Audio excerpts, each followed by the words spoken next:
ভারতীয় সময় অনুযায়ী বুধবার 5টা 30 মিনিটে শেষ হচ্ছে ডোনাল্ড ট্রাম্পের দেওয়া সময়সীমা। সমঝোতা না হলে ইরানের উপর বড় ধরনের হামলার হুমকি দিচ্ছে তিনি। ট্রাম্পের দাবি তিনি এক রাতের মধ্যে ইরানকে ধ্বংস করতে পারে। কিন্তু প্রশ্ন উঠছে, সত্যিই কি এক দেশকে এক রাতেই ধ্বংস করা সম্ভব? বিশেষজ্ঞদের মতে শুধু শক্তিশালী অস্ত্র নয়, একটি দেশের মানুষের সাহস ও মনোবল বড় ভূমিকা রাখে।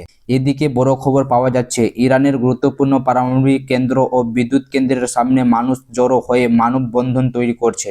এই প্রতিবাদের সূচনা করেছেন ইরানের সঙ্গীতশিল্পী আলী খামসারি। তিনি দামাভান্দা পাওয়ার প্ল্যান্টের সামনে দাঁড়িয়ে জানিয়েছেন, পাওয়ার প্ল্যান্টে হামলা করা একটি যুদ্ধ অপরাধ।